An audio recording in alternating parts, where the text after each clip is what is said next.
സാമ്പത്തിക സർവേയുമായി ബന്ധപ്പെട്ട പരാമർശത്തിൽ ലോക്സഭാ പ്രതിപക്ഷ നേതാവ് രാഹുൽ ഗാന്ധിക്ക് നോട്ടീസ്. യുപിയിലെ ബറേലി ജില്ലാ കോടതിയാണ് നോട്ടീസ് അയച്ചത്. അടുത്ത മാസം 7-ന് കോടതിയിൽ ഹാജരാകാനാണ് നിർദ്ദേശം.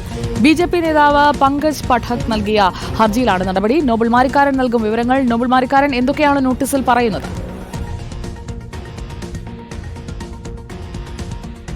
സുജയ, രാഹുൽ ഗാന്ധിക്ക് കുരുക്ക് മുറുകുന്നു എന്ന് വേണം നമുക്ക് പറയാൻ. കാരണം രാഹുൽ ഗാന്ധിക്കെതിരെ ഇപ്പോൾ ബറേലി ജില്ലാ കോടതി കൂടി നോട്ടീസ് അയച്ചിരിക്കുന്നത്. കഴിഞ്ഞ ലോക്സഭാ തെരഞ്ഞെടുപ്പ് സമയത്ത് സാമ്പത്തിക സർവേയുമായി ബന്ധപ്പെട്ട് നടത്തിയ പരാമർശങ്ങളാണ് ഇപ്പോൾ ഈ കേസിന് അടിസ്ഥാനം. പ്രധാനമായും സാമ്പത്തിക സർവേ കോൺഗ്രസ് അധികാരത്തിൽ വന്ന് നടത്തുമെന്നും അത്തരത്തിൽ പിന്നോക്കം നിൽക്കുന്ന ആളുകളിലേക്ക് കൂടുതൽ സാമ്പത്തിക സഹായം അടക്കം എത്താൻ ഇത് സഹായകരമാകും എന്നായിരുന്നു ഇതിൽ രാഹുൽ ഗാന്ധിയുടെ പരാമർശം. ഇത് ചൂണ്ടിക്കാണിച്ചുകൊണ്ട് ബിജെപി നേതാവ് പങ്കജ് പട്ടേൽ ആണ് നേരത്തെ റായ്ബറേലി MLA കോടതി ഒരു ഹർജി നൽകിയിരുന്നത്. ആ ഹർജിയിൽ വ്യക്തമാക്കിയത് പല വിഭാഗങ്ങളെയും ആശങ്കയിലാക്കുന്നതാണ് രാഹുൽ ഗാന്ധിയുടെ പ്രസംഗം എന്നുള്ളതാണ്. പക്ഷേ അന്ന് റായ്ബറേലി MLA കോടതി ഈ കേസ് തള്ളിയിരുന്നു. അതിന് പിന്നാലെ അദ്ദേഹം ബറേലി ജില്ലാ കോടതിയിലേക്ക് ഇതുമായി ബന്ധപ്പെട്ട് എത്തുകയായിരുന്നു. തുടർന്നാണ് ഇപ്പോൾ ഇതുമായി ബന്ധപ്പെട്ടുകൊണ്ട് അടുത്ത മാസം 7-ാം തീയതി രാഹുൽ ഗാന്ധിയോട് ഹാജരാകാൻ നിർദ്ദേശിച്ച് നോട്ടീസ് നൽകിയിരിക്കുന്നത്.